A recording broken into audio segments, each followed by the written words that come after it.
ourselves organised here.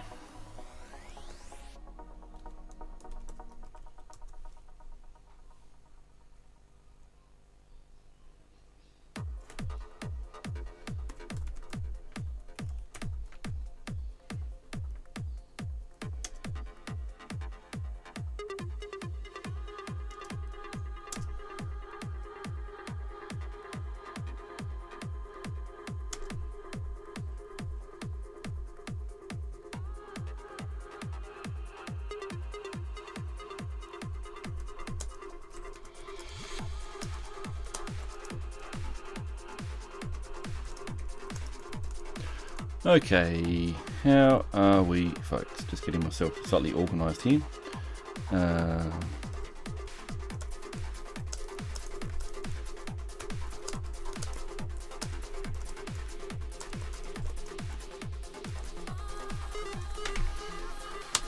Just clearing a couple of backed up messages. Okay, we should be good to go now. See when people come in. I'll just actually let people know that we're actually online now. Announcements on Discord.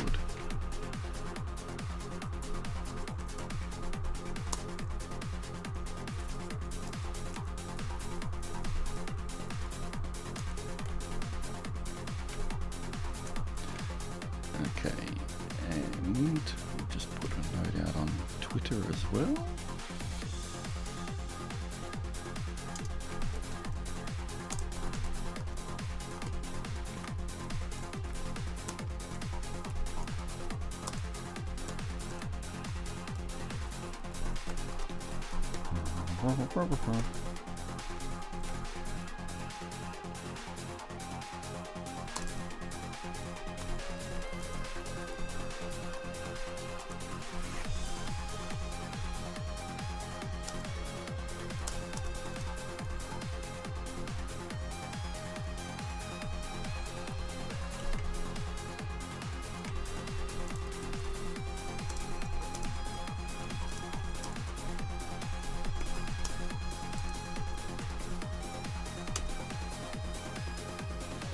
Okay, we are all good.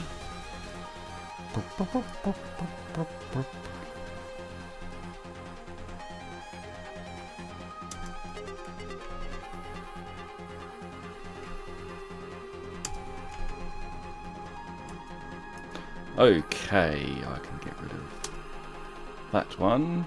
Hey Leiden, welcome along to everyone else. So, where we're up to at the moment is I've had the floppy disk working, as those of you who have been along before know all too well, and let me know if the audio level for the music is a problem or if it's okay as well. And then suddenly it stopped being reliable, which is really annoying, and I don't know why. I have some suspicions. And just work and everything in the meantime, it's been hard to kind of dedicate any large block of time to thinking about what the actual reasons would be. So I think the problem is actually not the floppy drive. I think the problem is possibly the level converter on my MEGA65 board might have gone a bit wonky. But that's a little bit hard to tell because it's all surface mount, and I'm not sure whether it's the one on the top of the board or the one on the bottom of the board. So we'll have a look at the schematics of that as well. And just generally show you guys where I'm up to with it, and yeah, any ideas or suggestions as to what's going wrong would be more than welcome. The other thing that we can do today, it depends on where everyone is from, is everyone who's listening. Hey LGB, well, that indirectly answers my question and says everyone who's listening in today, German speaking, because I'm happy to do these in German from time to time as well. It's good practice for my German and kind of nice for you guys as well. LGB says EHLO/hello speaking SMTP tonight. You're welcome. Yeah, Leiden says Deutsch ist okay. But LGB, I think you're English and Hungarian, not German understanding. Is that a fair appraisal? Hey, Herdware. And I think, Herdware, you're also non-German speaking as well, I think. Is that fair to say? Yeah, LGB says, Hungarian, please. Yes. Cake Apocalypse, welcome along as well. And Serato Fig. Ah, Kiwi, excellent. Yep, and Kithkanan64, non-German speaking here as well. That's all right. We'll stick to English. I might schedule a German stream time at some point, then some other time, so that we don't. I don't want to exclude anyone either, right? As much as I enjoy having the opportunity to speak German. So let's go to. Here is my opened up MEGA65 at the moment. This is the Panasonic Drive of Happiness. You can see I've scrawled a little smiley face on there. This is the drive that does wonders when everything is working, that can do higher data rates than all the other ones that I've got. Despite how somewhat beaten up this poor drive works, and it's a bit of a coupe model at the moment as well. It's amazing when you look at how little they got the guts of a floppy drive down to in the end. So you've got the head stepper motor here, and then you can't even see the drive motor in the bottom. You can kind of catch glimpses of the flywheel and stuff there into the front. And so I think this drive's secret sauce is it has really stable motor speed. I think that's how it's performing better, which actually made me think about the fact that I can probably, at some point in the future, when we've sorted out all these other issues, make something that estimates the current drive speed and corrects the timing of the pulses accordingly to simulate the correct speed. Yeah, and Leiden is saying, press meeting on Discord voice chat is better for practicing German. Yeah, we can do that as well. And actually, speaking of German, for those who haven't been following, the German translation of the user guide is also steaming ahead. There's been Snoopy in particular, but a whole bunch of folks from the Forum 64 community have been beavering away earnestly at that. And so it's going to be really great that we're actually going to have the user guide at least in German as well as English, given that close to half the MEGA65 community is actually in a German-speaking country. Just kind of the way it's worked out a little bit. It's interesting to get a sense of whether that's because more of the team are in Germany and kind of German-oriented, and so it's just the increased awareness in the German-speaking world, or whether there's actually just a higher per capita interest rate. It would have to be quite a lot higher, right? Because if we look at the US, for example, which is, for round numbers, let's call it 320 million people. Germany, for round numbers, is 80 million people, so it's a quarter of the population. And yet, I would say probably only 15 to 20% of the MEGA65 community is from the US. We'd love to have more folks in the US, so spread the word. Those of you who are over there. But it's interesting to try and figure out the reasons. LGB says, unfortunately, I know only the parts of the Star Trek intro in German, and I don't even know how to write it correctly. From a younger age of mine, when I met my wonderful new world of cable TV with Sat1.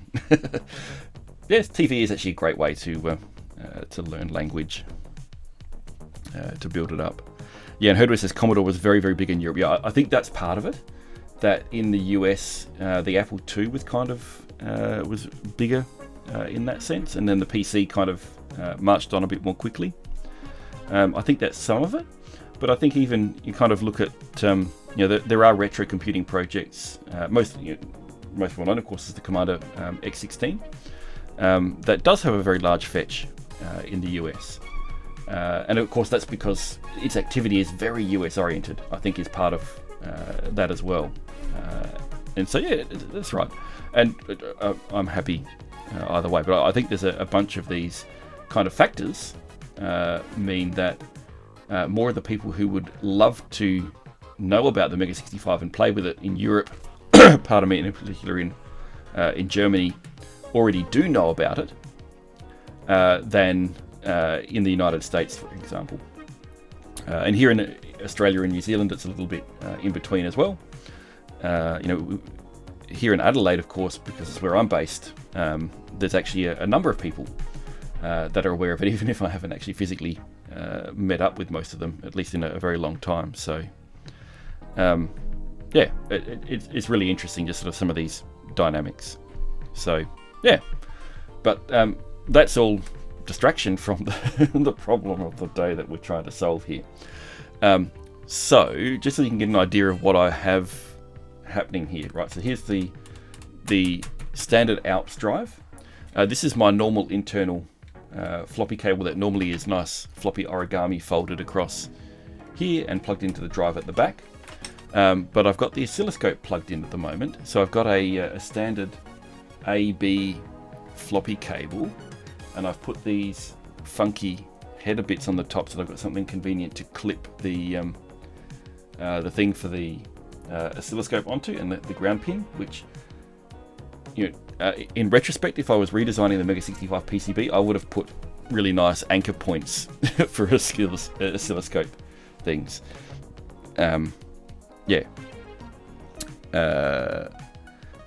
we going to talk about other comments here? This is all really great stuff as well, folks. So Herdware was saying in Europe, he didn't think he even saw a non-Commodore computer in a home until the mid-90s. And Cake Apocalypse is saying, yeah, it was Sinclair and Commodore and Amstrad when I grew up, mostly Commodore Spectrum. And Kith Kanan, talking from the US, says, where it feels like most people in the US had a PC or a Mac by 93 or 94 and other platforms were on their way out. Yeah. And Cake Apocalypse is saying, yeah, people tended to keep their machines long after they moved onto PC or Mac. In the UK, he's speaking from. Yeah, and I think in Europe in particular as well, and in Germany especially, there was this sense. So GEOS in Germany continued to be used for productivity really up until around 2000. So,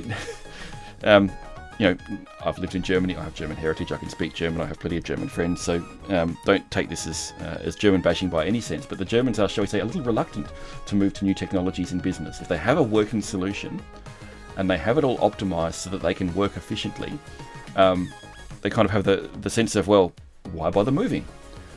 So when I was in university, I basically paid for my existence by selling the 64-net software. About 97% of the sales were in Germany.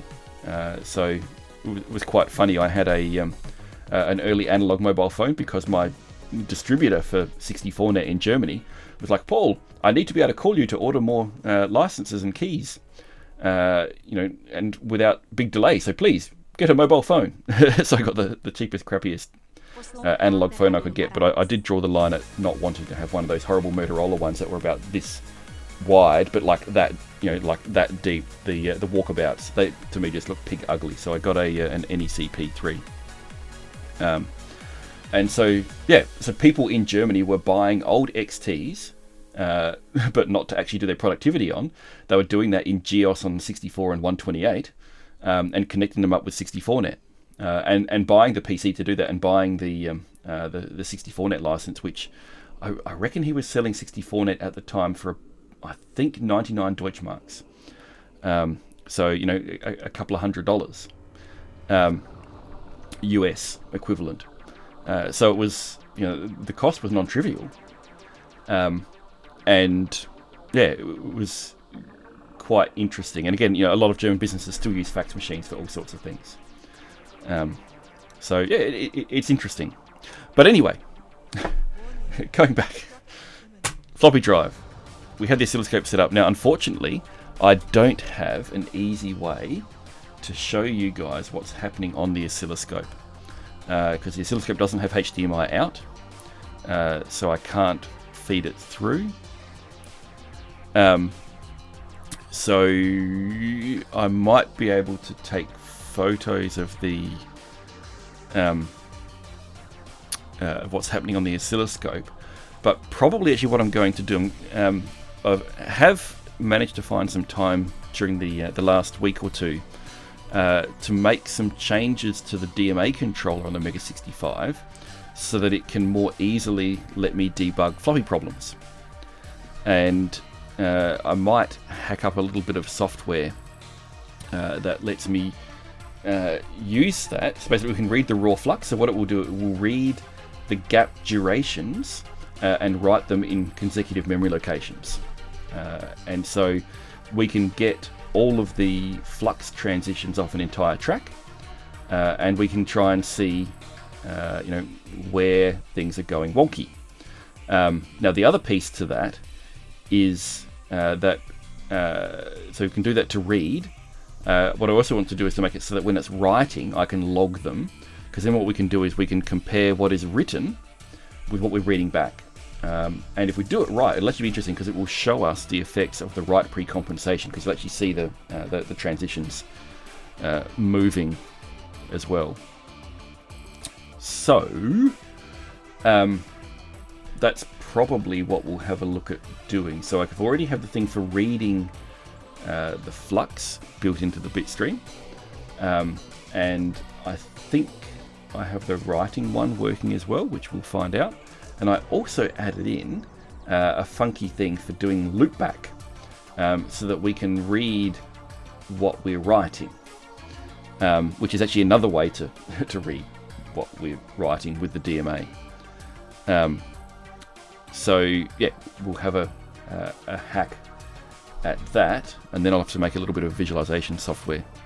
LGB is asking, what's on the PMod connectors? Another HyperRAM module? Yeah, so this is when I was actually making the HyperRAM work, which is on the main board as well, right? Because I couldn't get to the pins, it was a pain in the bum to debug. And I can't remember where I found these HyperRAM PMod boards. We did not design the spacing of the PMods or anything like that on the MEGA65 to support this. I just found the thing, and although it is a standard spacing between the PMods, right? And I just found this thing. So that's the currently rare as hen's teeth, but in theory viable off the open market. 8 megabyte trapdoor expansion for the MEGA65, and it mostly works. But I need to try and fix. There's some timing problem with the RAM. It doesn't read every 8th byte, like every 8th address. It doesn't read properly. So I need to fix it, but it currently maps into memory, and as I say, mostly works. So that's one of the things on my queue after the floppy stuff, is to get the HyperRAM stuff, really bedded down. And actually, for the Amiga core, we need to improve the speed, or actually the latency, of the HyperRAM. So that's something else that I'll need to optimize on a little bit. That KitKanan is asking, is it one of these? And it looks like a familiar URL. Yes, it is one of those. And that's right, because they have a quad one, which in theory will give you 32 megabytes of RAM. Are they in stock?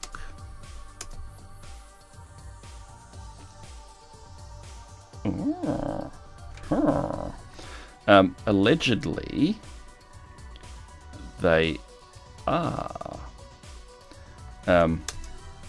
Sorry, let me just try and get this visible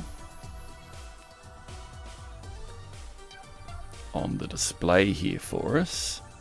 We want to go to the camera 3, blop blop, and I need to do that so I can actually see what we're doing here. So this is the board.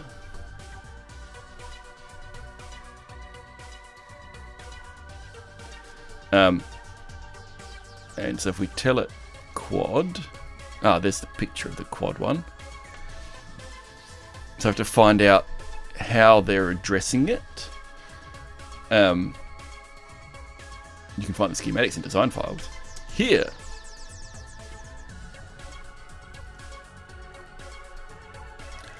HyperRAM.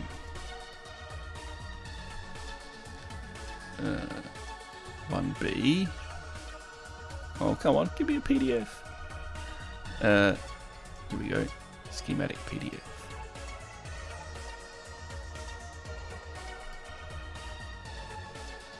That's clearly the single one. Let me...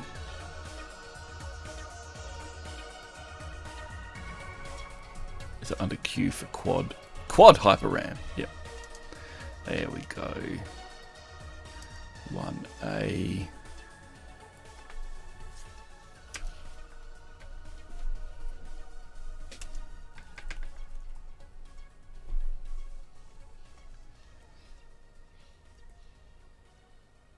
Right, yeah, so they've used 4 chip select lines to do that, which, to be honest, makes sense. So I was thinking about us designing our own, so if any of you have an interest in PCB design, designing one of these that uses a 2 to 4 demultiplexer, demux, to do the chip selects, so it keeps the other 2 lines free for UART. That would be fantastic. Or you could cram even more of these things on by having more chip select lines. Now, I heard we were saying, you've mentioned it before, but where does the background music come from? That's from radio-parallax.de. Hang on, let me get across to the correct thing here.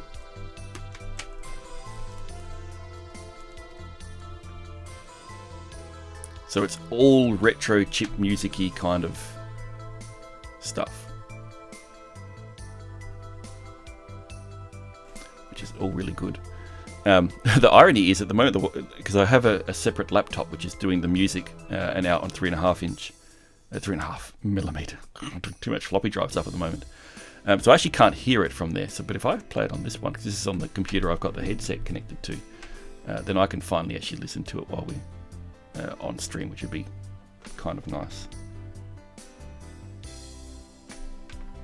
So I might do that when it decides to actually start playing.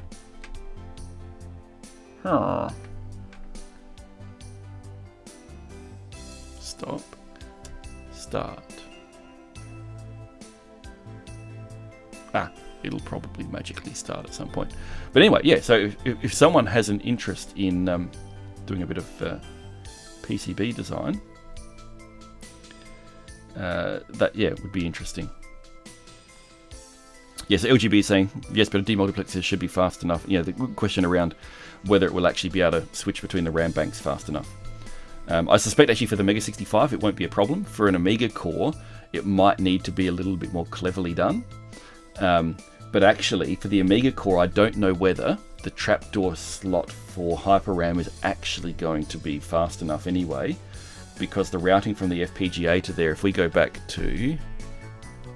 So here is the Hyper RAM, and here is the FPGA, all the way over there.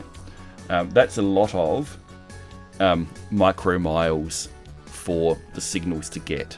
And they weren't routed as high-speed lines or differential pairs, I don't believe. Maybe they will be on a revision 4 board, who knows? But yeah, that's a bit of an issue for that at the moment. If we do get the opportunity to do a major revision to the board, I'd probably actually also would just add a high-speed connector right next to the FPGA that can have weird stuff connected to it. Right, so we haven't still actually started doing what we need to do, which is possibly part of just my frustration at the fact that it's broken and being a pain to debug. So I shall stop procrastinating. We shall load the latest bit stream on. Right, there's our MEGA65 running. Actually, we can do the... No, that's not what we want to do. Right, so we can see the well, actually doesn't matter if we don't need to see the hardware through, do we? And I will then run the floppy test program. And so those of you who have tuned in previously, right, will remember that we can, for example, I can press 1 and we get to see the floppy histogram data, which is all totally fine. So this is a DD formatted disk, so the peaks are miles apart from each other, right? So this should read perfectly reliably. and if we can actually see the last sector underhead, we're seeing those kind of blip by, and that's all good and fine and dandy. So, you know, that should read, but if I press 2 and tell it to read all sectors, it has a hernia. So something somewhere in the data read chain is not behaving nicely. So, and just to prove, so we'll reformat those first few tracks just to make sure that we really are doing things right. Now, why is that failed? And just restart. Now, just check messages here on Discord.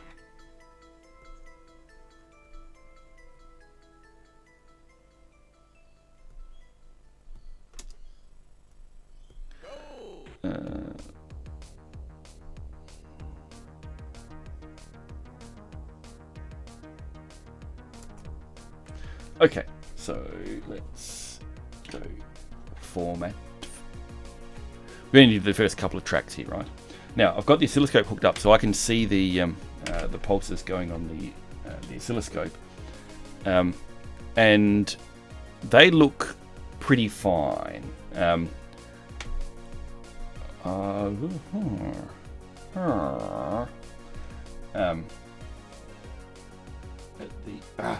Just gone. Adjusted the zoom on the HDMI camera here. Can we just see? No, it's not going to reach. I was going to try and move the camera that I have that can that we used to look at the main boards, like that, across to the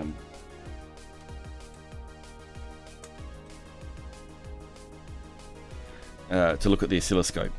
But the bottom line with the oscilloscope of what I'm seeing is that, hey Prowl, 7 by the way, is the pulse width is about half a microsecond, and it really sharply goes down to ground because it's open collector. So like the 1541 bus, right? So something pulls it low, and then there's a pull-up resistor that floats it back high, and it's back up high again.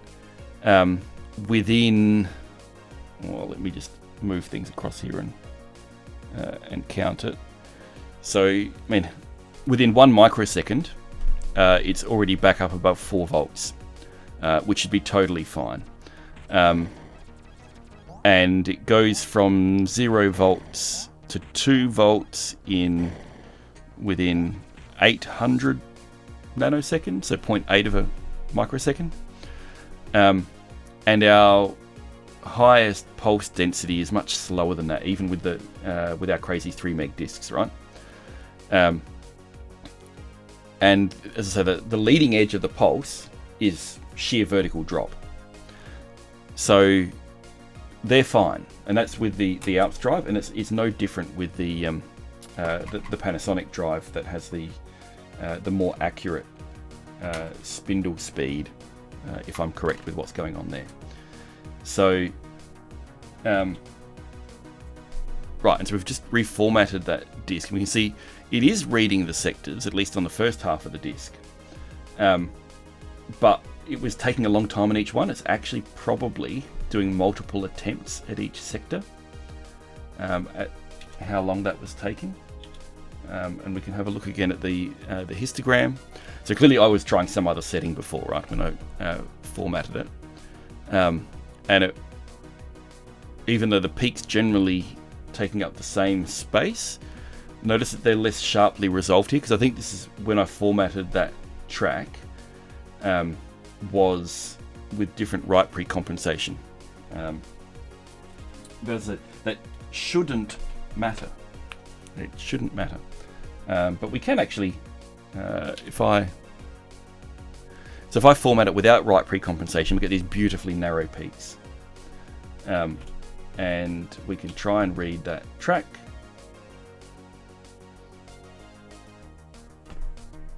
and it doesn't like it, right? Even though the blasted things are now actually like super accurate. So if we come back in there and let's put our write precompensation up to what we're using, so 4 and 8 and FC. Now it won't change until I press the format the track button. And so this is roughly what we're seeing before, right? So this kind of spread. And so now if we try and read that, it may or may not read. So we've written it with that drive. What we can try and do, we can plug the Panasonic drive in and try and read it with that. Because the Panasonic drive, for unknown reasons, even with this current bug situation, is actually being more reliable. But again, we know that this Panasonic drive is a bit of a superhero amongst 3.5-inch drives. I'm not even going to bother plugging it in. I was going to plug it in, but I'm not going to, because what we want to do instead is to try and work out what's going wrong. Is it that pulses have moved, which I don't think, because the histogram, right, is reading the same data, and the histogram looks fine. I think some pulses are getting missed, or some pulses are getting split, and like it's thinking there's an extra transition somewhere in the middle. But this is only happening very rarely. Otherwise, the histogram, go back to the histogram, would show it. We would be seeing fluff. Where's my finger? You know, along this green line at the bottom, we'd be seeing blips somewhere on it, in between. And we are seeing the very occasional one. Remember that there is a track info block on here, which is, actually no, at this format speed, the track info block is at the same rate. So the pulses will be in exactly the same spots. So I'm not sure if you've seen, occasionally, once every few seconds, we are seeing the odd little blip somewhere where it seems like it shouldn't be. And I reckon they might be the cause. Now, or rather, they're the symptom of what's going on. What we don't yet know is whether that's because the level converter has gone to pot on my MEGA65, and if it has, well, then I want to know why, and so that we can understand whether we need to do anything about it. And more the point, is there anything that we can do in the VHDL, if that is the case, to magically correct for it? Because probably we can. So what we need to do then, again, in this crazy floppy test program, we have this command that will let us read one track's worth of data. And we have the format routine, and we have this, where do I need to go to that one, don't I? Right. If we, no, that's weird. So, sorry, I'm just trying to fix my music playback here. Because it's trying to play through the wrong thing.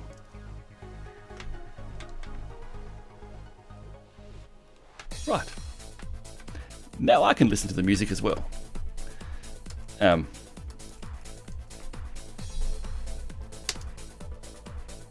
Okay, so, and welcome along, Cascade Robson, as well.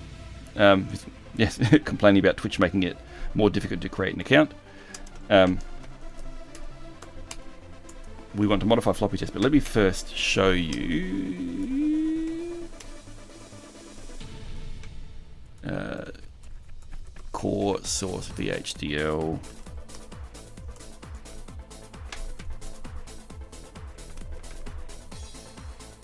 Right, so we have this FR data loopback signal, which we set with these special D0 and D1 commands that we write to D081. That gets exported out.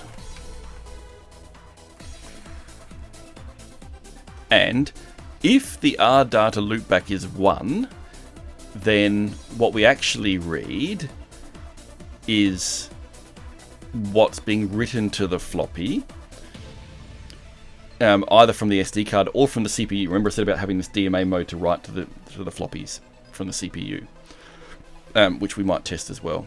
Otherwise, we just read normally. So we will test whether this magic works. So there's our histogram of data. Matrix mode so that we can modify things. Right. So if we set it to D1, this should now switch it to reading the loop-backed version, assuming that this bitstream was built with it.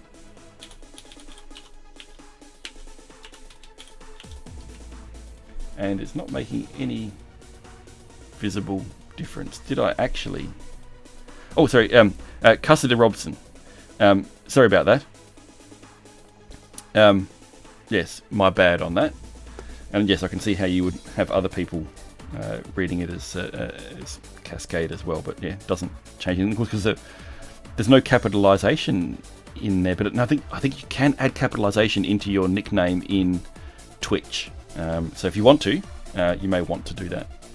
So let's see which commit we've built there. So 2021, 1020, okay, so it's 7b4. Git log 7b4, yeah.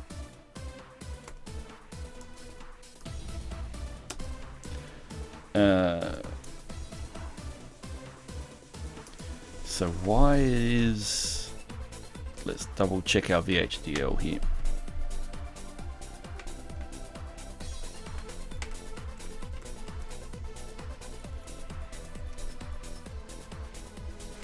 So our loopback comes from the IO mapper.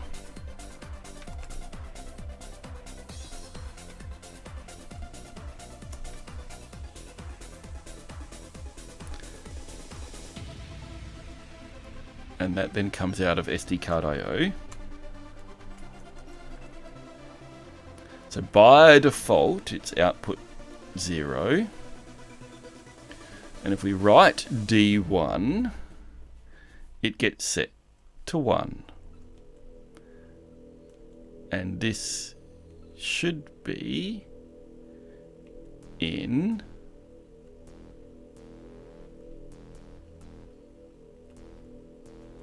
the command register D081. So if I go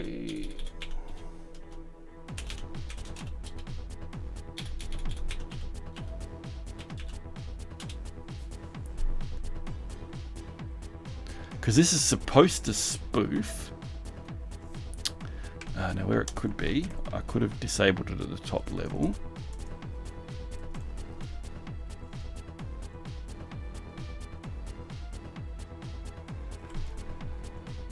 So the CPU gets the switched version.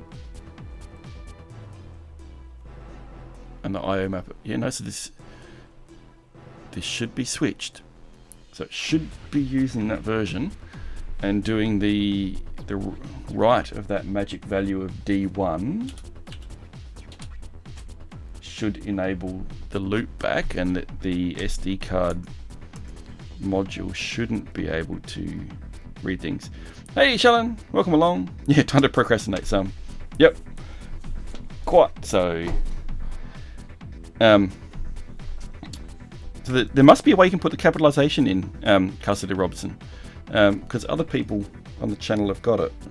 Maybe someone can give a hint. There might be a way where you can tell it in your profile that you want to change the way that it appears on the screen.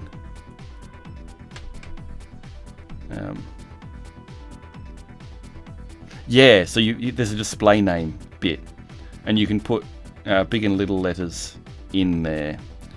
So if you go into settings and then profile, under profile picture, profile banner, it's got the profile settings, and then yeah, you can set your display name. Hey, look at that. Yeah, that's right. It doesn't keep it at that time. So yeah, oh, look at that. Now everybody's going nuts on upper and lowercase. Right. So let's. I need to move that out of the way so that we can, when I'm looking at that we can actually still see what you guys are wanting to see, which is the code.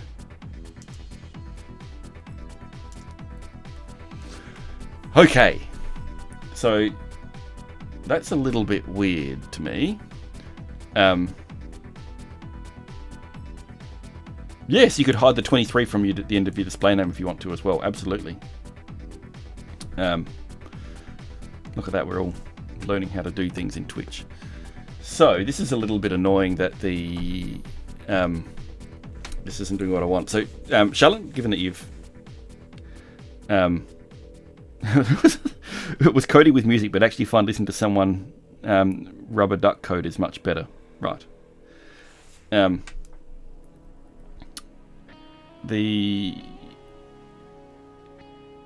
Oh, okay, you can't get rid of the numbers, you can only change the capitalization. Interesting. Okay, right, back to things. So, what we're trying to do here, Sheldon, is trying to debug the high capacity floppy stuff, if you weren't there when I was talking about it just before. And I've added in a function where we can loop back to read what we're writing, is the theory at least. And we're supposed to be able to enable this by putting D1 into D081. But it's not working, which is really annoying because that's how I wanted to test. Because the histogram stuff shouldn't be able to be read. If we're not writing any data, then it shouldn't be there to read.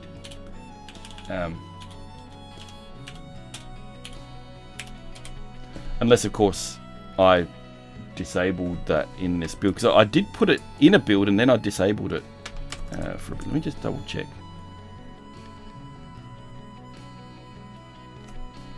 I'm going to try a different bit stream that might have it. So it'll be FA31AD6.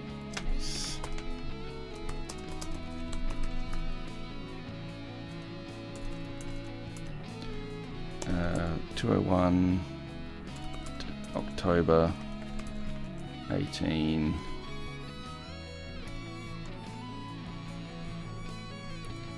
star bit dot bit.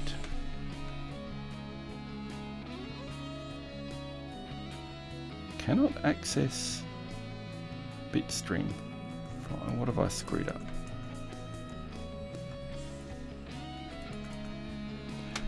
'09. There we go. Right.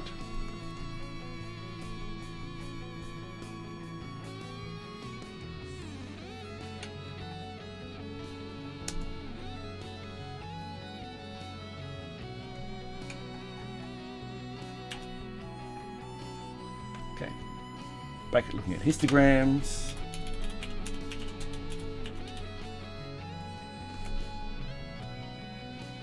No, apparently.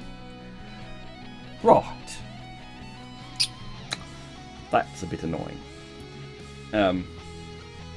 Because what I want to be able to do here again, Sheldon, for yourself coming in late, is make it so that I can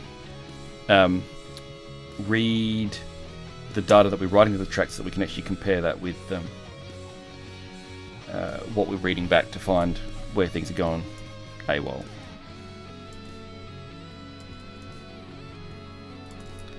And I've lost my browser window here. So, what doesn't let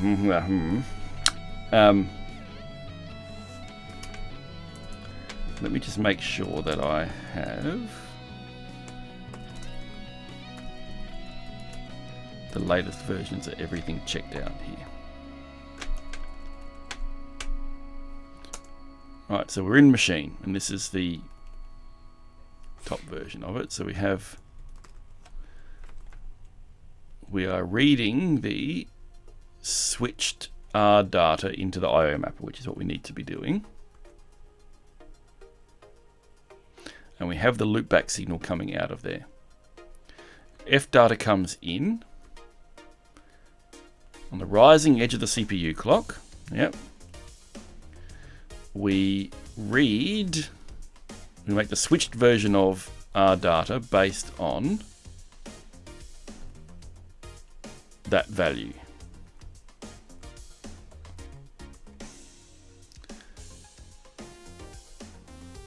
And the CPU will read the switched version, and the IO mapper will get the switched version, and the IO mapper provides us with the loopback signal. So I'm wondering whether the loopback signal is not being plumbed properly, but it is. It's the SD card IO, and it goes to loopback. This should all be working. Hey, Rock, welcome along. We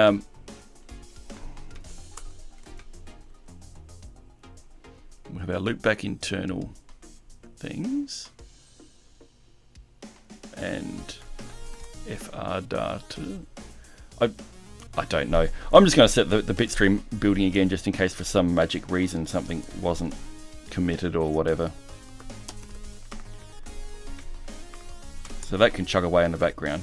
But what we should be able to do anyway,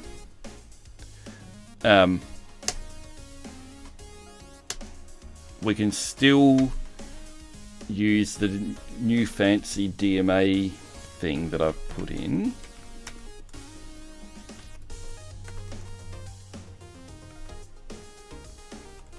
I think. So we can do DMA based on Floppy R data.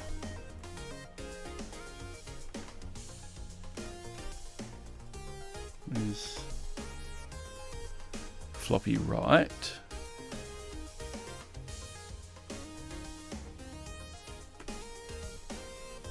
No, yeah, until I put that thing in, we can't. So let's instead do what we can do while we're waiting for that to synthesize. So we have a track written that is refusing to read, even though it looks perfectly good. We can read the raw flux of that like that, and then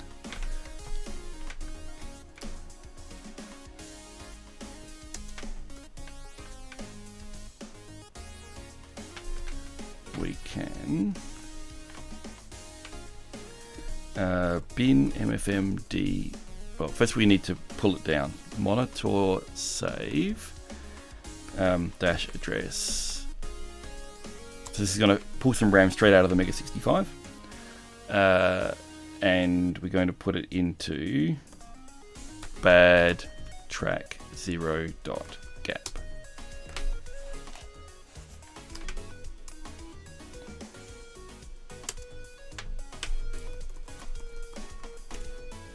And then we can try and decode that. Bad track 0 dot gap. So this is looking at all of the raw gaps. So it saw a gap that was 0.99 gap intervals. We're saying it should be 1. So we've done a small correction. This program does a whole pile of crazy stuff. So it's found the track info block, and it's read those bytes correctly. And so we get the bytes. And we've actually got it several times. We've recorded more than one whole track. Line 23, error in the finished message. Start of memory area was wrong. Where were you? Where was that?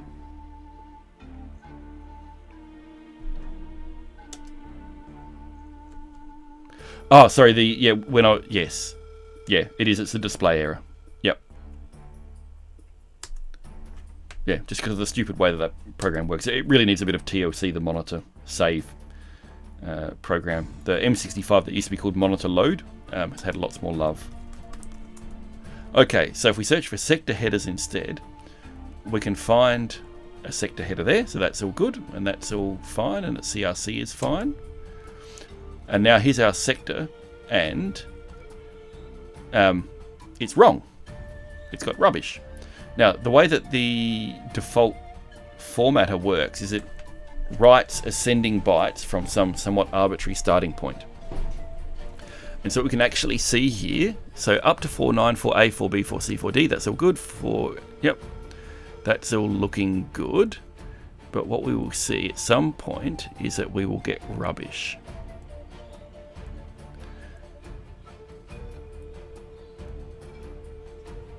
And yeah, so we've got some, it's going to pot here somewhere. EF, because what it will do, it will get desynchronized, right? Because it will have seen an extra gap or seen one missing. So here's the point at which it's got screwed up. And if you look carefully, you'll actually see that it's inserted one or more bits or deleted one or more bits from the thing. I think it's actually deleted. Has it? Well, actually, no, hang on. The first error is actually here. It's this 6F, right? Nope. In fact, it's actually happened further back here.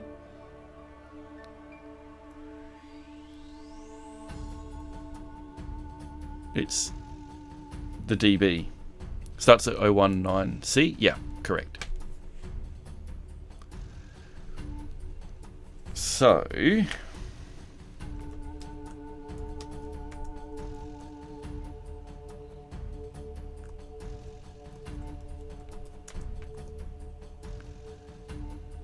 right, so D8, D9. So we should be seeing DA after the D9. Yeah, Lighten23 says, my main skill is whole screen pattern matching. An extremely valuable skill to have. Right, so there's our D9, and here's our DB down here.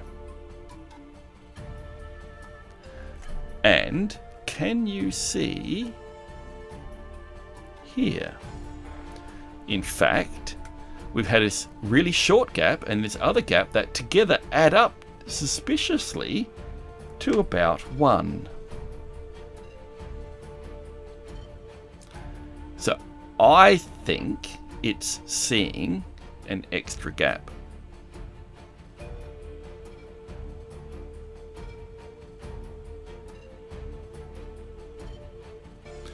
Got no idea what these numbers here are actually supposed to mean. It's a little bit annoying because these are normalized out for us in terms of the 81 cycles. But so we know that it's 0.68 times 81. 0.68 times 81. So it's 55 cycles times 25 nanoseconds is 1.3 something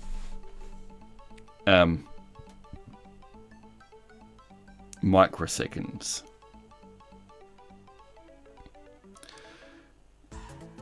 Now, what will be interesting to see, I'm going to read that track again and let's see if we get the error in the same spot or not.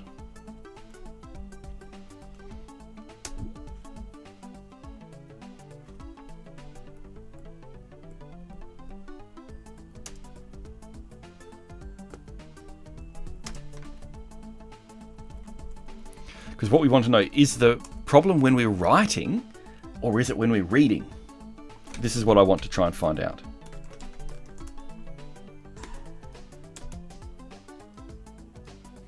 See, this time it's read fine. Right, 19C, it's fine. So I think it's on the reading side.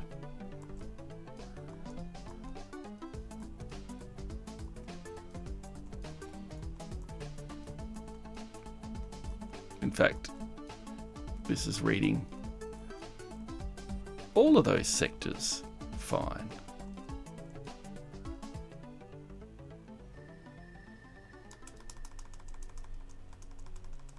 Until it doesn't.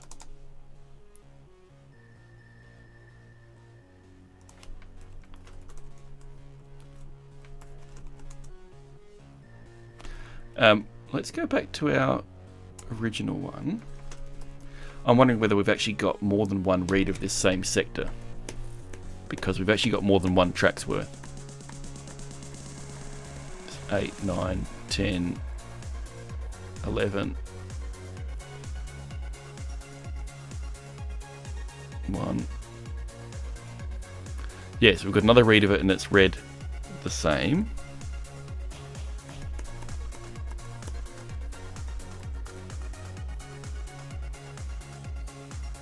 Yeah, and that's the end of our recording.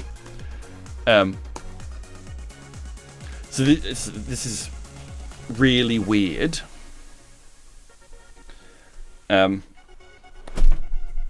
Reading extra gaps where they shouldn't be. Now, what I could try to do is just actually, any gap that is way too short, we could just ignore the gap. Now, if this is only happening for really short gaps, that will work for us. So if we stare at the histogram again for a while,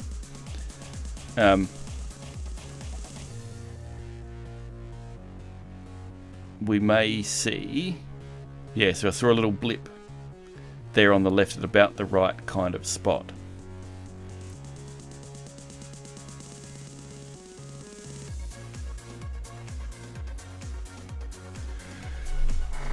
So the question is, you know, like, is it purely a reading phenomena, or is there some aspect to the writing? Like, you know, am I doing things odd? So line 23, so it even picks up those small blips wrong. Yeah, so what this is showing is not the strength of the signals at those times. It's showing how many counts. It's actually a graph, and the y-axis is the frequency. So it's telling us that the events are very rare because they're only just showing just above the zero line, but they are still occasionally showing up. And the question is whether they are only, you know, the real shortened end of things, or whether we're seeing errors that are at places other than that. Because if it's only down there, then we can, so I can really easily make something that will just filter them out, which we can test doing in the decoder, right? So if we come back across, actually let's just see. So there's our bad CRC. So here's a different sector. So Leiden, if you want to work your magic. This one actually fails earlier on. I can see already that it's got junk happening up here. So it's at least there, but it's actually at least further back. E6, E5.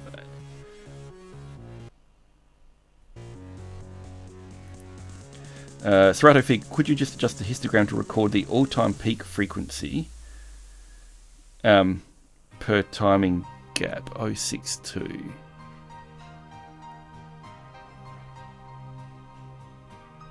Uh, 064, you mean? Ah, right, okay, yes. Yeah, yep, I know what you mean. Yes, we might actually do that, I reckon. We could even do some really weird thing where we actually throw away any values that are more than a certain amount and yeah, persist them that way. I'll have a think about how we can make that display work, because I think you're right, that would actually be really cool. Right, so in this case we are looking for an A1 and then an F1.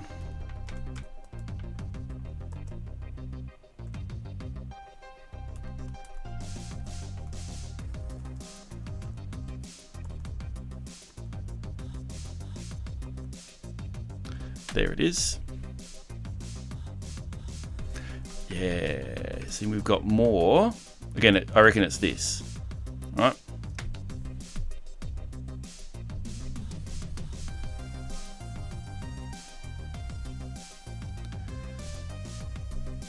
So it could be some weird debounce thing happening. I'm just going to see how far our other synthesis run is going through. Yeah, still chugging away, that's alright. Just make sure I haven't got anything else. So I sometimes find that there's just weird rubbish that just takes forever to, like, this takes a pile of CPU time. So this could be bad, 'cause I'm just going to kill something. Oh, right, okay, yep. So me listening to the music from that browser tab was a bad thing for Vado. So that will hopefully speed things up now. Right, so we're seeing the same phenomena. Let's have a look. Well, okay, let's try and hack something into our MFM decoder. So when we want to, where are we calling quantize gap?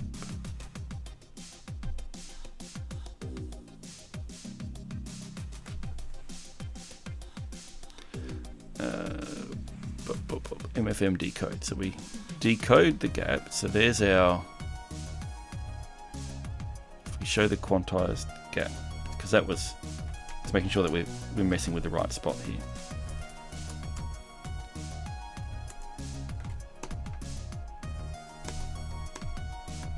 Oops.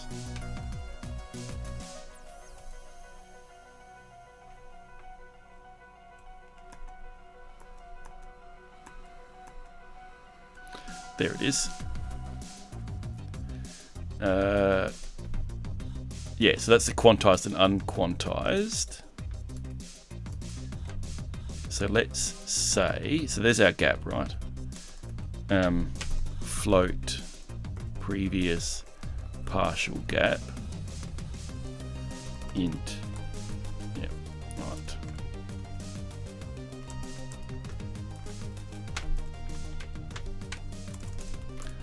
If gap in is, we should do this, it's less than 0.7,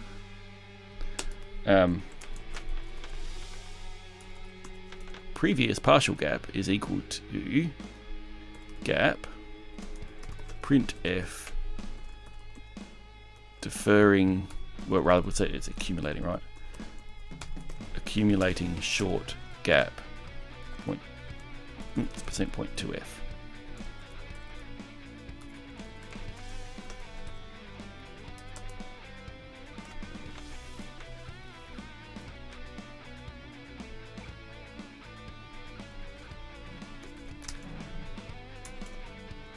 So my theory is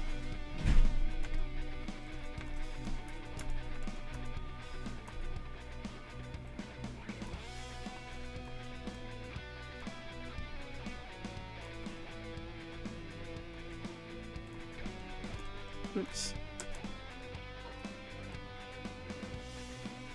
So we're still, yeah, still doing it.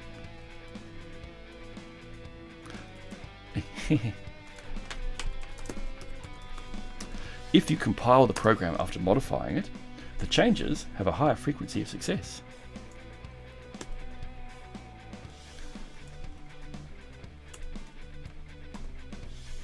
Accumulating short gap of blah. Haha. D9. We're still ending up with DB. When we should be getting DA. Because it is correctly taking the 0.32 and adding the 0.68, which makes 1, and doing that there. So what am I screwing up? Oh, and I've completely killed the browser. So if anyone who was trying to write me messages for the last 3 minutes, I won't have had them.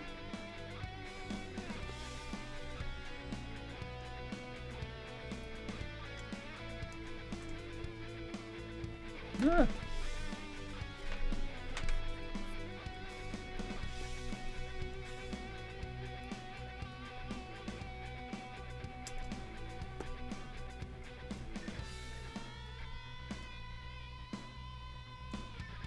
And now it's just being stupid at me, right?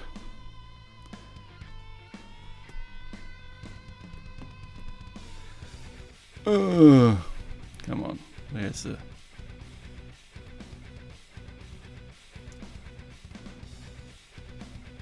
And I just need to mess with the way this is working for a minute.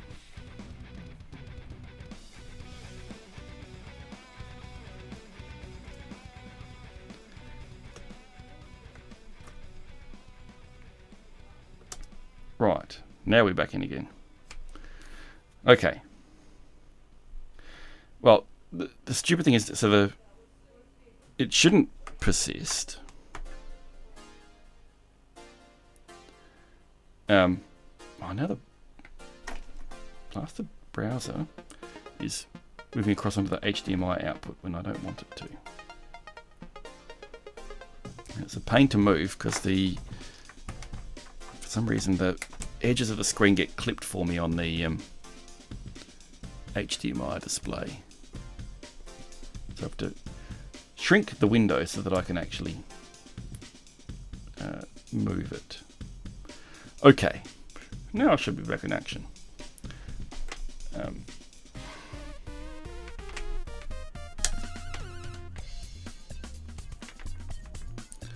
So we have the D9, so we have a gap of 1, 1 and 2, 1.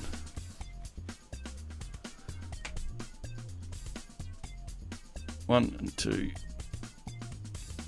1.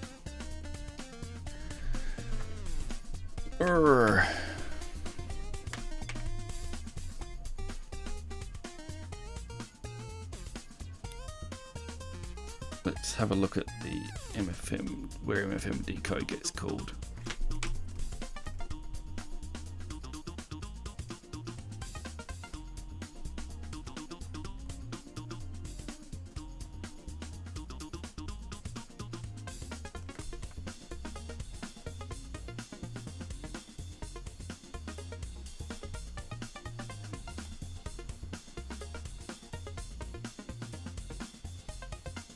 That shouldn't matter.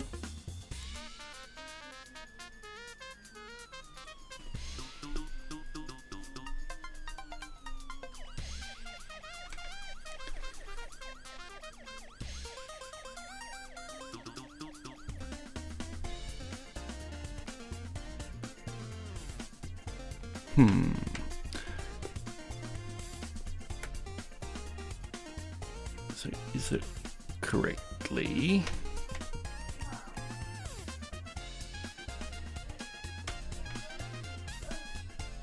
What is it doing? So if we've merged that in, let's just have a look at the bit emitting and make sure that that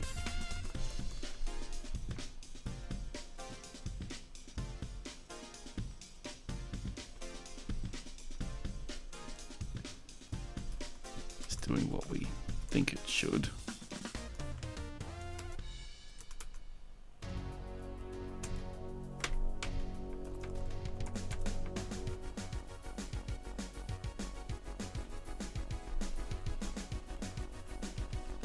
Okay, so we've had D9, so here's our 1101, so that's D, for the DA is what we should be getting, right?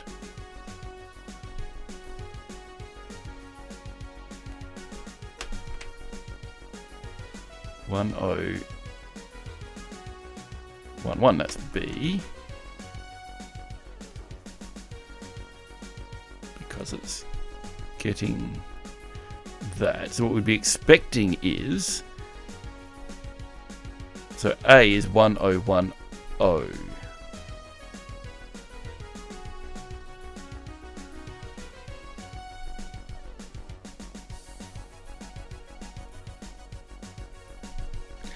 And then it's putting out some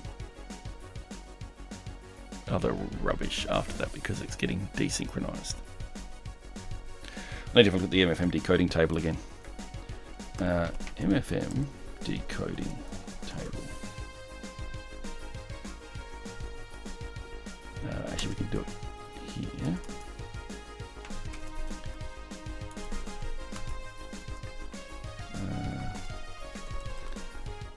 Gaps to bits.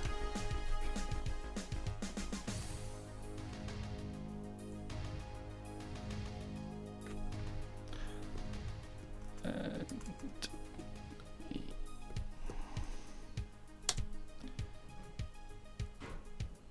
get my view back here.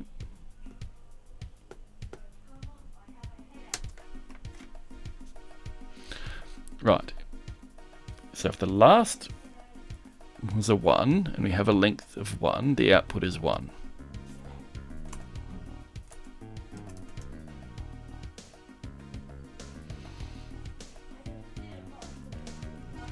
Yes. More the point. So we know we have 1101, so that's the D part, right? That's correct. And then we have a length of 1, so we have a 1 following a 1, that makes... So we have a gap length of 1.0 following a 1, that makes a 1. Then we have a gap length of 2.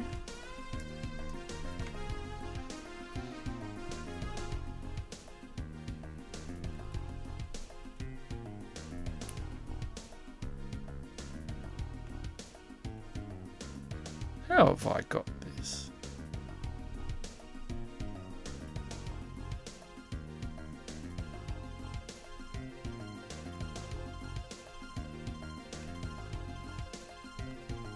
What on earth am I doing with this? So the state, okay, right, is the last bit and the gap size. Right, okay, yes. So if it's a 0 followed by a 1.0, which is encoded by 0, 0, then it's that. So we had...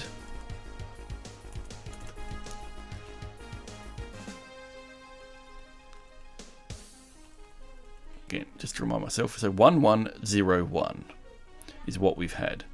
Then we have a length of 1 with a bit following a 1. So that gets us the 1. So that's correct. So that's got us the bit 8 in what should be an A. Then we have a length of 2.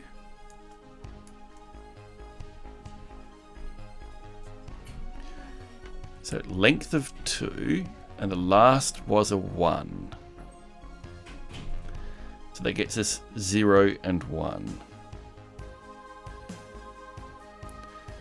So for it to have a 0 be after that, it actually needs to have a length of 1.5 or a length of 2 following that. So we've actually got... In that case, what has happened to it? A 0.68 and a 0.32,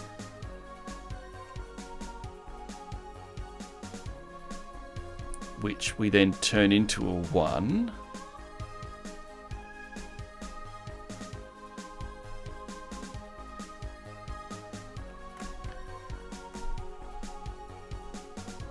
But then after that, the next gap is actually a 1.5, which actually came from... no, hang on. Right, through. So one thing I have screwed up in here, right? When we do the...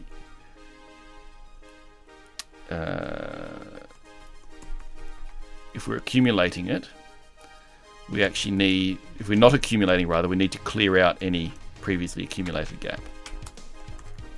I don't think that will actually completely solve our problem, but let's see what's going on here.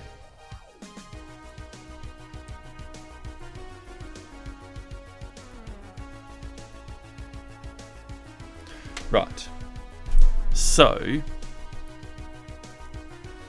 that's at least got rid of that 0.68 being added to the following gaps forever after. So I think what might be happening is that the 0.68, the 0.32, and the next 1.01 are actually supposed to add up to a gap length of 2. So if you have a gap length of, last was 1 and the gap length is 2, then we write out a 0 and a 1.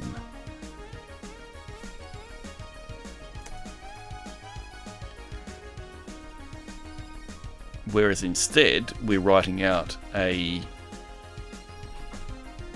1, and then we have another 1. So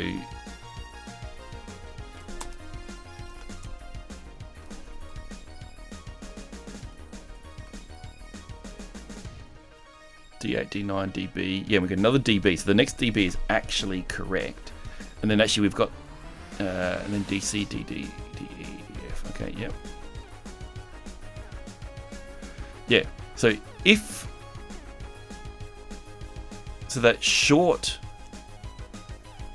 0.39, wherever it was. So we've got this short one, and then we've got this other really short one after. We actually need to correct the whole problem. We actually need to read all of that together as a 2. So one way of thinking about this from a magnetic perspective is this brief inversion is actually the problem. That's an implausibly short gap. So the whole thing should actually be treated as a point, as 2.0, because the 0.32 should be ignored, and the things either side of it should be all glued into 1.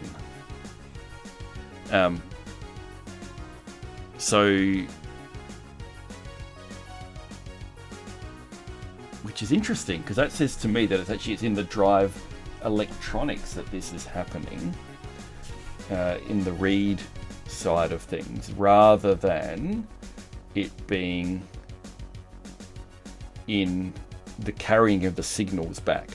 Because when the signals come back, we have it pulses low each time it sees a magnetic inversion. So what we're actually seeing is a pulse at 0.68, and then a pulse at 0.68 plus 0.32, and then we're seeing the correct pulse at those two plus 1, so basically at 2.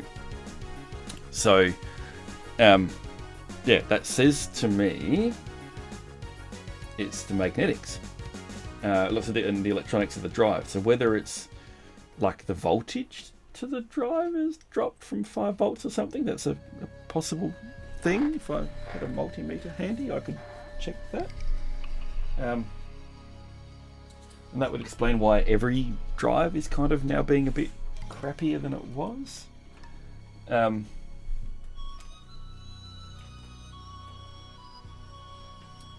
Whether we can, I'm going to very quickly see if I can find the multimeter.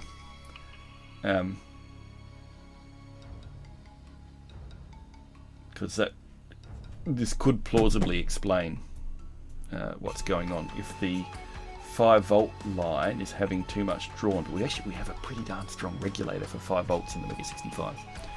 This shouldn't be a problem, but give me 30 seconds and I'll see if I can quickly find the oscilloscope. And you've all gone silent in the chat. Or is the chat just not loaded properly for me and you guys have been trying to tell me things for the last 10 minutes? I'll just try and reload that in case that is the case.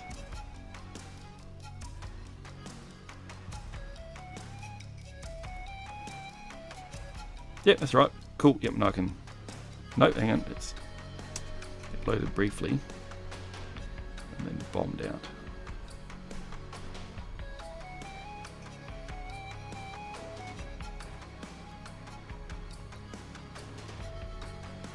Okay, yeah, and so line 23, yeah, so we're seeing 2 wrong pulses, one before and one after the 0.32, yeah. So this is what makes me think that the drive is reading a very brief, as far as it's concerned, magnetic inversion. Because that will cause it to output a pulse at the start and at the end of that. So let me try and get the multimeter. I just want to check the voltage and see whether we might have a voltage drop feeding the drive, and that might be causing grief. I shall return.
Okay, so I have the multimeter. Now, the other thing that occurs to me that I can actually test, I've actually been meaning to do it for a while anyway, is actually just set up one of the revision 2 MEGA65 boards that I've got. And then I can try it on that and see if it has problems. Okay, so I'm seeing 4.7 volts on the 5 volt line on the floppy power connector. That could conceivably be enough to do this. I'm just going to unplug things from the joystick port and see if that brings it up any. 4.71. If I stop the floppy drive spinning, let you guys actually see what I'm. Whoops! What am I trying to do? We want this camera, right? So I'm probing the floppy power here, so 4.71 volts. If I reset the machine, so that will stop the floppy drive spinning. In case it's a floppy drive sucking the juice. Nope, 4.72 volts.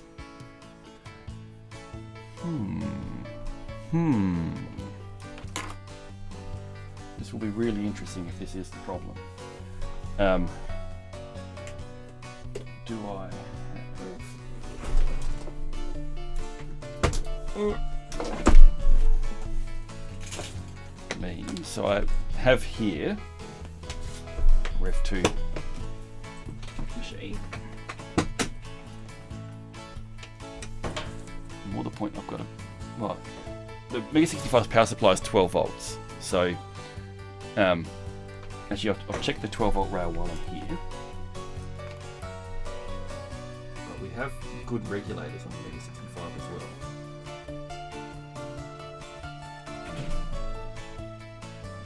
Yeah, and the 12 volt line is sitting on 12.25. So, I don't think that's the problem. Actually, before I pull the other board out, what I'm going to try and do again, I'm just going to unplug that as one of a few other things that could be feeding wrong voltage. Like as in it could be sucking the voltage. Just want to make sure that there's nothing that could be messing with the 5 volts. The HDMI has quite strong pull-ups in 5 volts memory as well. So now that's just the MEGA65, nothing else.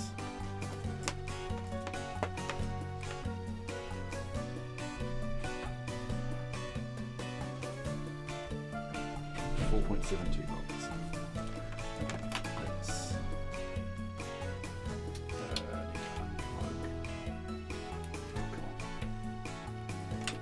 various things from here.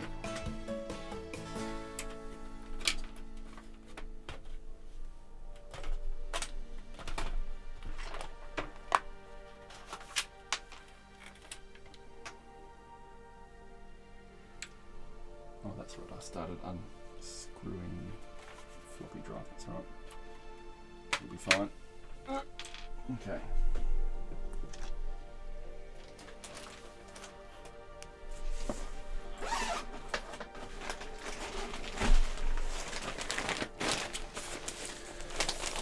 Okay. Just pulling out the Rev 2 machine.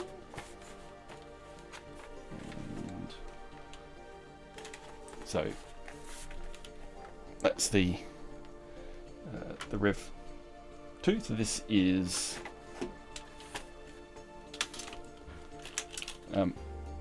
dev kit number 1.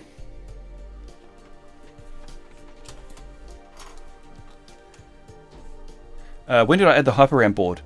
Ages ago. That's been in there for like a year. So yes. And Serrato's saying, yes, you'll learn a lot if you add infinite persistence to your histogram. I think you're quite right, which we'll test in a moment as well. But we'll start by just seeing whether the 4.7 volt is the same on this machine or not. Even if it is, what we're seeing, right, it makes sense that we're seeing the incorrect detection of a magnetic flux inversion by the floppy drive is what every indication is pointing to. And that having the voltage to the floppy drive 0.3 of a volt low, which is over 5%, is totally plausible as a factor for this. Okay.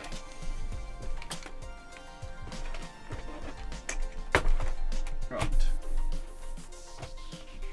Different MEGA65.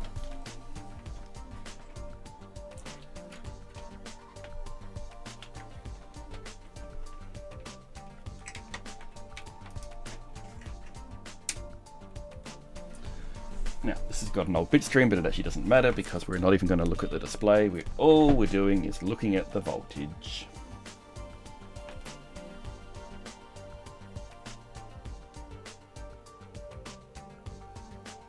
.7.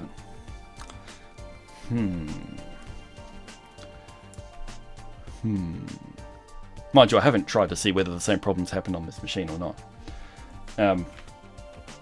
But, well, actually, so when I say 4.7, so this one is actually very slightly higher. It is 4.73 instead of 4.71 volts. Is that enough to make a difference? Who knows? Who knows? So let's put the voltmeter away. I'm going to switch back to the revision 1 machine.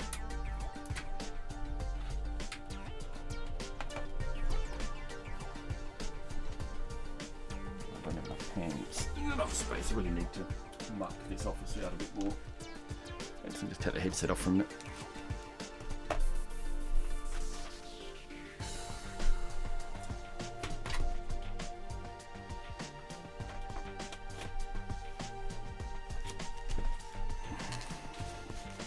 Okay, let's plug everything back in. Plug the digital video connector in, that must not be named. VGA connector in, which is fine to call by name. Well, I should say call by the name of what it is commonly called. Because no one can stop you using a connector that you want to use. All they can do is have a trademark that prevents you using the name.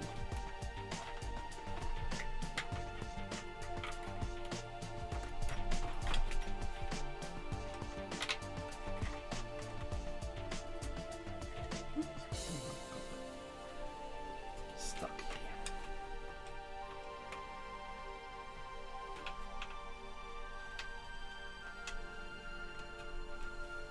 Okay, that should have us back in action.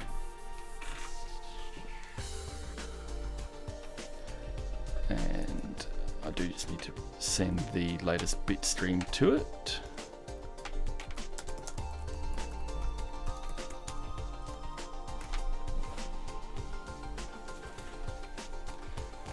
Now, the really interesting thing actually with this, seeing this magnetic inversion that is 0.39 of the expected duration, is it actually says that the drives can read flux that's written that densely on the disk, which I'm not going to try and do anything with it at the moment, but in the long term actually gives us the potential to look at other ways to further increase the disk capacity. Okay, MEGA65. number one back in this box.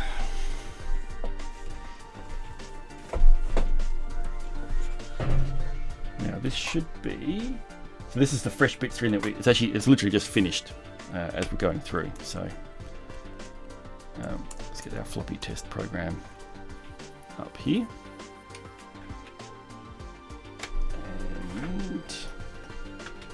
And where's my tele zoomy button on here? Trouble messing with all the cameras and everything, right? Get everything out of whack. Can't remember where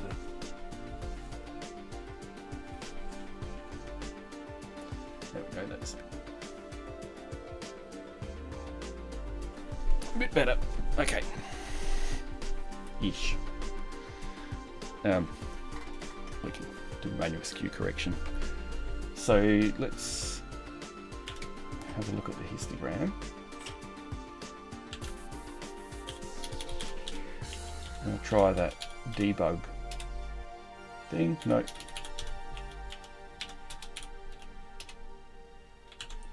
Most weird. Right, but let's hack in the persistence into this. Sorry, just give me a second.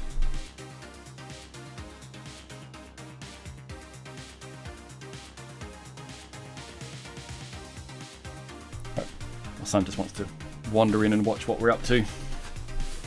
He's busy hiding to not appear in the camera. See whether he gives me bunny ears in a moment or not. So let's go. Need to get into floppy test.c. Gap histogram. Get new histogram data, right? So we get an interval when we've got 4,096 samples. We remember that, that's all fine and good.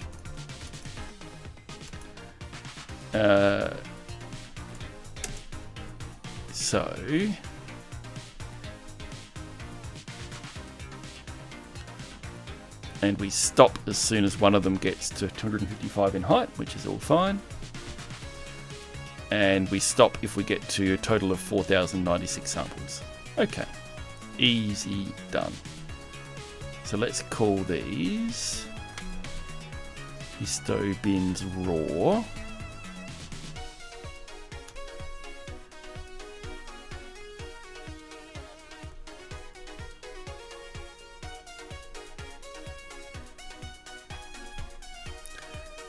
And we need to define those up here somewhere as well.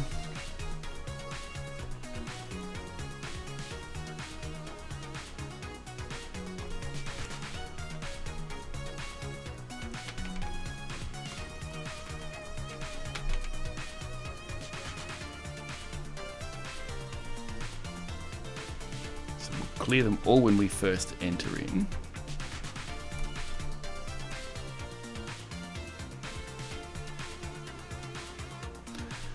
And once we have them, so if we're going to do the persistence, so for I equals 0, I is less than 640, I plus plus.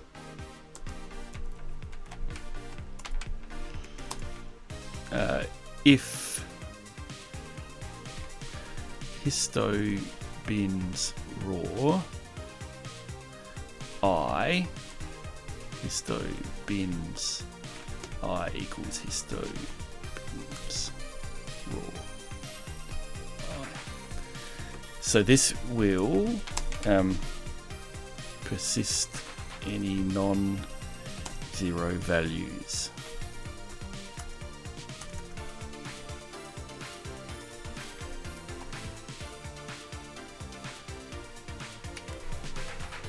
Is theory. So if we see a little blip somewhere,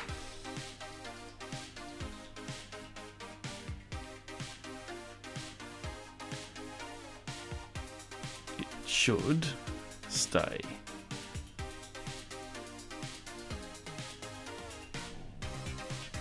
Okay, and because we're actually drawing the 0 line on the 1 line, so I just need to deal with that.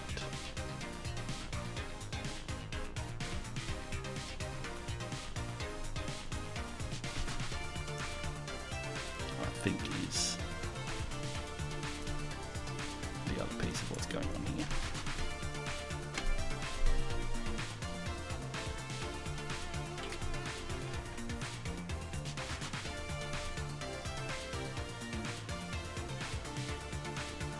Yeah, so now those little itty bitty shoulders are hanging around.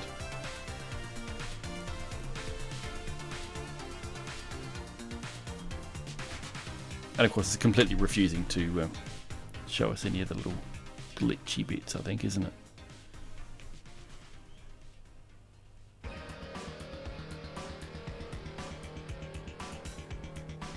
You're going to do the persistence a different way.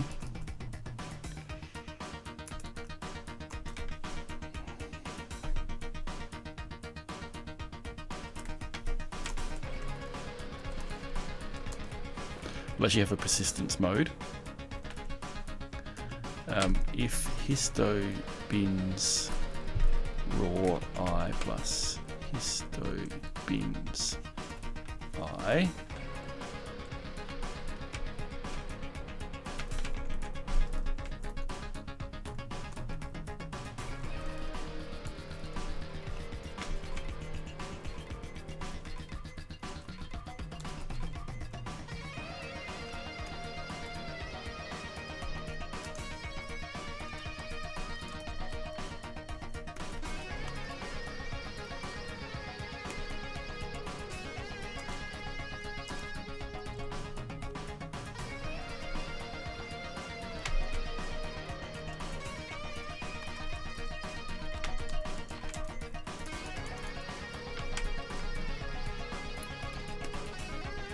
and I'll have a key that lets us toggle between the two.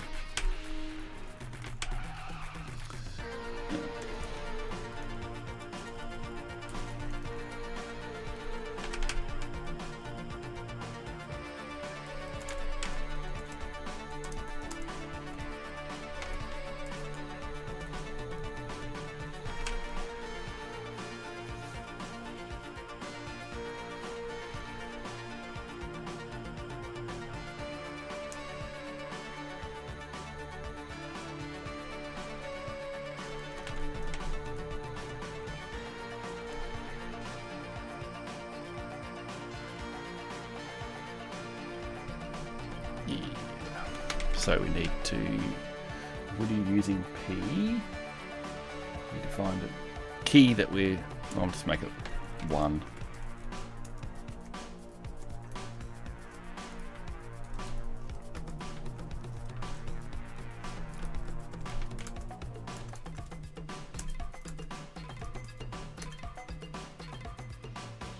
We've got duplicate case. Oh no, we already have got so many key combinations in this histogram mode because I'm using it for so many things now that it's ridiculous.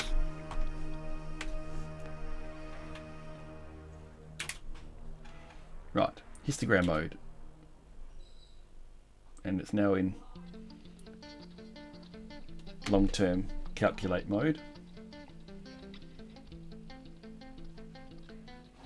It's interesting actually that there's these gaps that happen quite infrequently.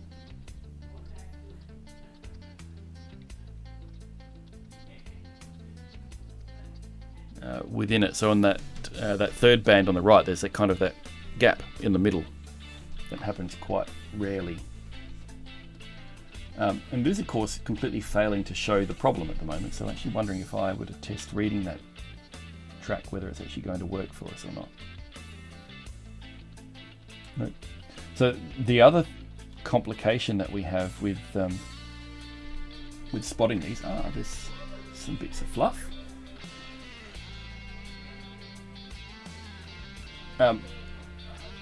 Is that the short gaps happen sufficient? Well, the chance of you actually stumbling upon a short gap at any point in time is quite low. But this is interesting, like it's quite clearly, the previous run it wasn't doing this, right? But now it is.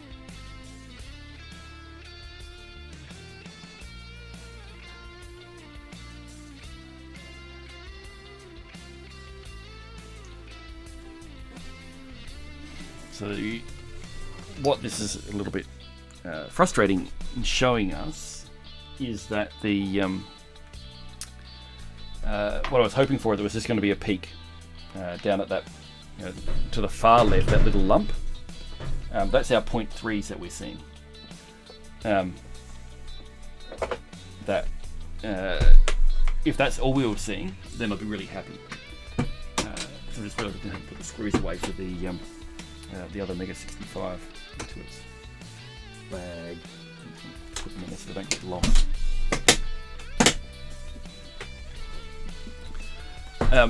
But there's actually multiple peaks where this is happening. So whilst we should be able to fix some of them this way, it's not going to fix them all. But again, it's what strikes me as really weird is that it is different every time. There is something really weird going on. Yeah, that's right, it's fixes, but why did it work perfectly a second ago? I don't know. This is exactly the question. Interestingly, those two peaks are kind of at 1/3 and 2/3 of the minimum gap width. I don't know whether that has any bearing on the price of Venezuelan egg futures or not. It's quite weird. Yeah, let's just write a fix saying a bug in your IO framework. Maybe, but again, I don't think so. I believe we're reading track 0.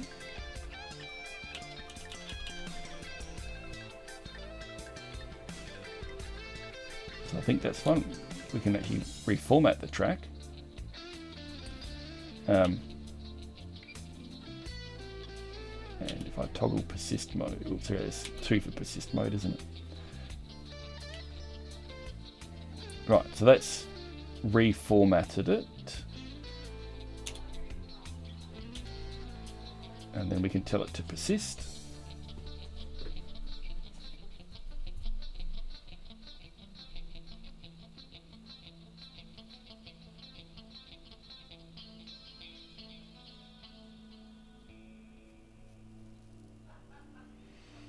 And so this is all looking nice and clean, right? Ah, there's 1, 2.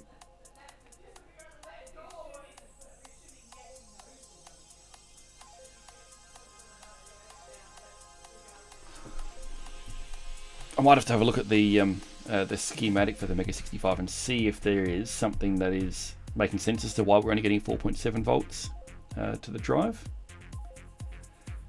And if that is the case, if there's a reason why we're doing that, and that we can tweak and fix it.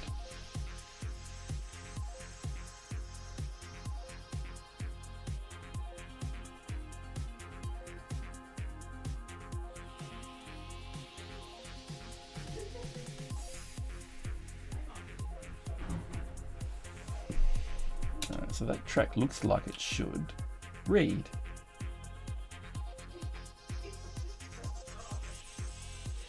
Which it did. So now again, if the voltage is low when it's writing, that could also cause an insufficient saturation of the flux. I'm going to have to investigate all that. Unfortunately, I need to head off and start doing a whole pile of stuff today. But this has given me some good thoughts and ideas as to what's going on. In particular, the low voltage is the most credible thing that I can think of. So I might even be able to rig up a separate 5-volt supply to power the floppy drive, and then see if that just makes the problems go away. If I pull out an old PC power supply and power that up in parallel, that should work. So I'll give that a bit of a punt. Otherwise, it's possible that my multimeter was reading wrong as well, but given that 12 volts is reading a bit high, I don't think so. It's an unloaded 12 volts. It's not uncommon for it to float up a couple of percent like that. So anyway, I'll have a look. I'll have to leave it at that, I'm afraid. Hope it's a little bit interesting as we try and track down this problem. And yeah, we'll catch you guys around next time. See yous.